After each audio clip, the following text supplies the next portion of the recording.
federaalka Soomaaliya ayaa go'aan lama filaan ka qaadatay abaabulka ay mucaaradku ka wadaan magaalada Muqdisho ee caasimadda Soomaaliya. Dowladda Soomaaliya waxay waraaqad digniin oo hor leh u dirtay qaar ka mid ah hoteelada ugu waaweyn magaalada Muqdisho. Waraaqahaasi oo ku aadan in markaasi aan lagu qaban karin hoteelada Muqdisho shirar ay mucaaradku ku yeeshaan oo looga soo horjeedo dowladda.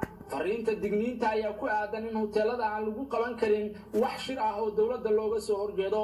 hoteelada ayaa loo sheegay in xabsi iyo ganaax ay mutaysan doonaan haddii lagu qabto shirar mucaaradku ay soo abaabuleen oo ka dhan ah dowladda federaalka Soomaaliya. saraakiil wata ciidamo ka tirsan kuwa nabad sugidda Soomaaliya ayaa hoteelada geeyay waraaqaha digniinta ah iyadoo sidoo kale wararka qaar ay sheegayaan in hoteelada waaweyn ee Muqdisho ku yaala mid kasta ay dowladdu dejinayso sargaal ka tirsan hay'adda nabad sugidda ee sirdoonka qaranka si uu kaga warhayo xaaladda hoteelka iyo kulamada ka dhacaya. hoteelada qaar ee Muqdisho ayaa ka soo horjeestay in shakhsi dowladda ka tirsan uu hoteelkooda wax ka maamulo iyagoo arrinkaasi ku tilmaamay mid gafa.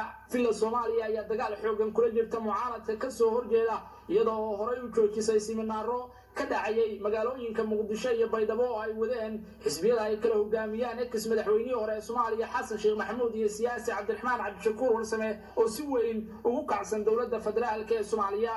mucaaradka ayaa iminka abaabulkii ugu weynaa ka wada magaalada Muqdisho ee caasimadda Soomaaliya kaasi oo ay kaga soo horjeedaan dowladda federaalka Soomaaliya. waxaana la sheegay in mucaaradku ay abaabulayaan dhalinyaro ay doonayaan in kacdoon ay sameeyaan si mas'uuliyiinta sare ee dalka ay ugu cadaadiyaan in ay booska baneeyaan.